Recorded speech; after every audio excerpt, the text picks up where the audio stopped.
Okay, to make our styrofoam print, we're going to need to start with this first set of things. So we're going to need paper, styrofoam, tape, regular pencil, colored pencil, and then eventually you'll need markers. For the second step, you're going to need the printing stuff, but we'll worry about that later. So, step 1, paper. On this paper, you'll notice it's the same size as the styrofoam. The styrofoam is thicker. You can use things like when you get takeout and it has the food inside, you can cut this and use those at home. But I'm going to start with a simple drawing. You're going to color this in kind of big blocks of color. So keep your drawing pretty simple. I'm just going to make, how about a face? So I'm just going to make some eyes. Let's have it kind of looking big smile. Hey, let me add a background because backgrounds are always fun. Okay, now I'm going to write my name on the back because always a good idea. And then to transfer, I'm going to get out 2 pieces of tape. Now it's going to be much easier to get my tape before I try to stick my styrofoam on because it's hard to hold these 2 things together while I'm trying to get tape. So I'm going to put one. Normally I would put it on the table, but I'm just going to put it here on the side. And I'm going to get 2. And I'm going to put it ready for me. Okay. Now I'm going to line up my styrofoam top with my paper top. And I'm going to put my paper on top of my styrofoam. And I'm just going to tape both sides. I'm going to register my paper with my styrofoam so that I can go back and forth and the paper will always be in the same place. It's not going to slide around. Now with my pencil, actually my colored pencil, so I know where I'm going, I'm going to trace over so the blue I can see better. Okay, so I know where I've traced over. And you'll notice it might kind of tear a little bit. It's not going to look super neat. I'm just going to go over all of my lines. So you can see it's kind of blue, but what's starting to happen is it's creating an indentation. And eventually this indentation is going to be the color of the paper. I'm going to be using white paper and it's going to be nice and printed. All right, so I'm going to go around with my blue pencil. You might not be able to see it super well. It doesn't matter. The main idea is that you know where you've gone and where you haven't gone. You can also, since your paper is registered or taped, you can also just lift it up and look. Now you might notice it's harder on when you're doing the tracing here to go just around in some ways like you would normally. What you can do is go down and down instead of just a regular around, and that can be easier as well. So now I've gone over everything. I'm going to open it up and I'm just going to flip it around to the back, and I have an indentation here, but it's not super neat. So I'm going to use my colored pencil one more time, and I'm just going to go over everything again to get a really nice, clean line. Oops, I kind of made a double line there. So I'm going to beautiful oops it, and I'm just going to kind of make it a little thicker. I'm going to be okay with it. Make it look like I did it on purpose. No one has to know. Haha. See, not too bad. Now, just like I did right there, if you want to freehand some things, something that wasn't on your original, you can.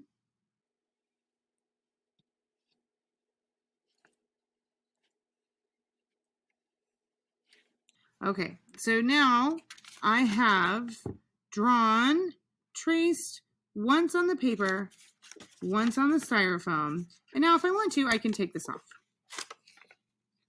I don't need this anymore because my design looks pretty good right here. My next step is going to be to color this in.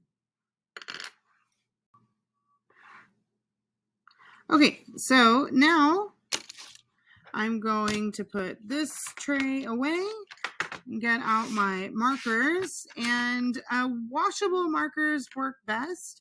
These are washable, but honestly, you can use any markers.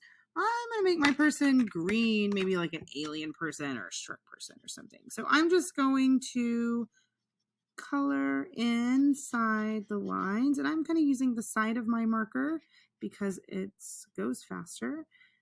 And I really want to make sure everything is covered really well, and I don't want to push too hard because if I make indentions, those are going to show up in my print. I just want a nice flat color. Okay, so just covering up everything. So the areas that I want white, I can leave them white, or because my paper is going to be white, I can also just make sure they're really indented in. So I'm actually going to just push this in all the way. I'm not going to color that. And you'll see what I mean a little better, I think, once this is done.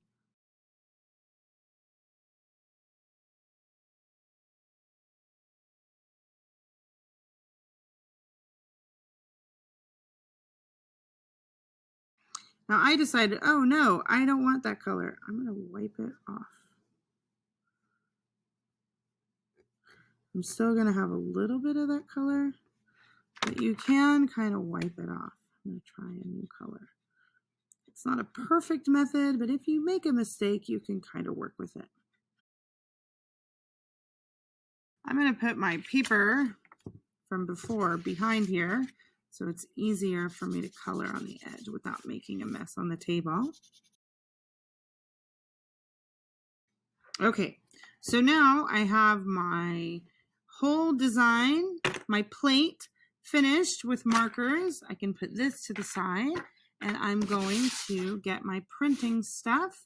I have a spray of, this is just water, a brayer, we're going to use this on the back, and a sponge that's just a tiny bit wet, and then we'll also have paper. Okay, so I have my paper, my print, and my supplies. I'm going to spray my paper 4 times, top 2 times, bottom 2 times. 1, 2, 3, 4. You don't want to do it too much or your print is going to look really runny. Okay, it's going to be like a big blob. All right, so now my paper is wet. I'm going to put my print face down. Now, it's really important that I don't move it around or it's going to smear. And I'm going to use my brayer to spread it around, not the paper, but the ink. Okay, I want to press it from my printing plate, from my styrofoam to the paper. Now, I don't want to move it around, but I can kind of pick up the edge. Don't hold this side down and then pick up the edge and look. Ah, it looks pretty good. Now, you can see it looks kind of dry. It might not have gotten wet enough. Okay, I'm going to pull it all off. Ah, looks pretty good. Now, you can see these little white spots. It means it wasn't very wet. I still like it. I'm going to sign it here on the bottom. Miss Sandshaper. I'm going to use my fancy cursive signature. And then I'm going to put this to the side to dry. It won't take long to dry. Once this is done, you can color it again and try again. The cool thing about printmaking is you can color this as many times as you want. If when you look at this, you see something you want to do differently, you can even be like, oh, I think I want to add something else. Maybe this time I want to add some lines, make it look like a glowing alien, or whatever you're thinking.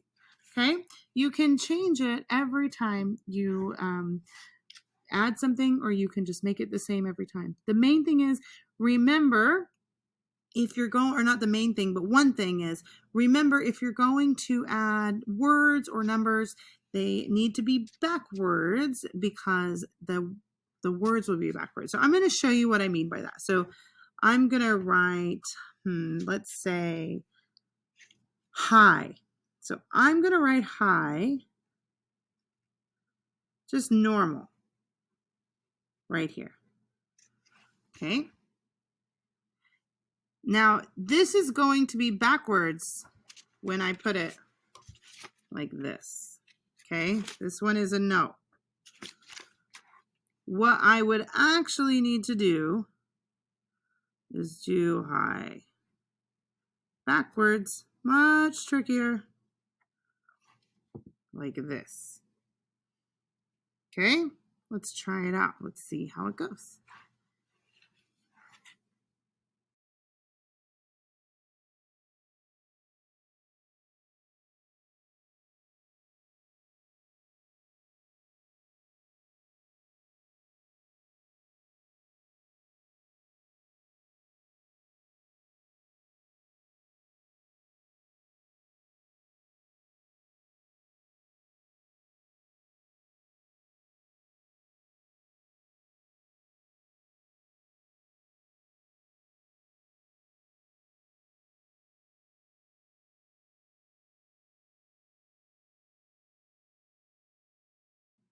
I realized I forgot to color my dots the last time.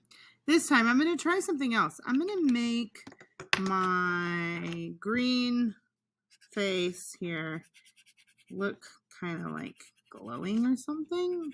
I don't know. Let's see. I'm going to put some yellow. This time I'm not going to use a line. I'm just going to kind of make color going around the edge. I'm going to do yellow over these lines I just made. I think it's going to look kind of shiny, like, ha, glowing, look how happy I am. And maybe use that orange again, but this time I'm going to use orange a little here.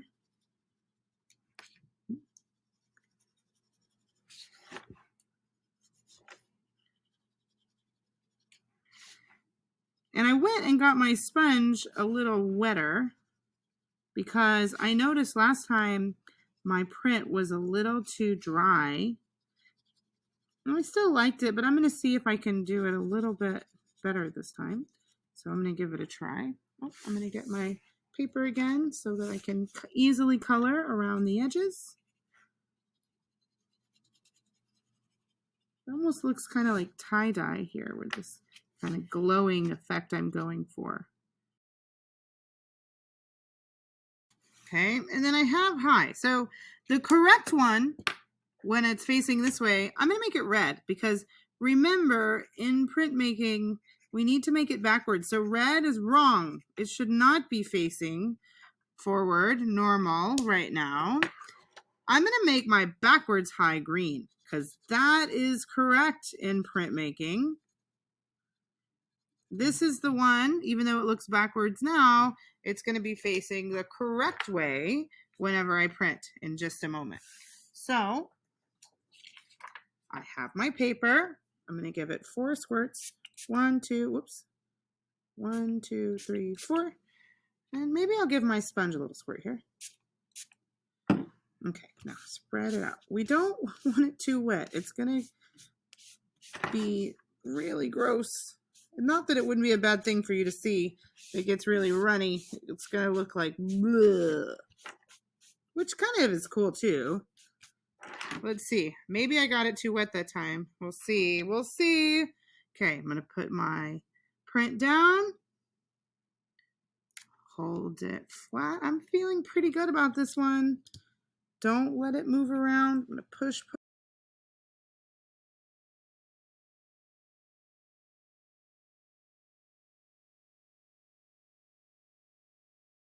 All right, I can pull up the edge. Hey, that's actually pretty good.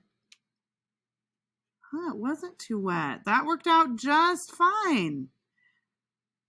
All right, now, see? The red high that was facing the right way is now the backwards high. And the green high that was facing the wrong way is now the forwards correct high.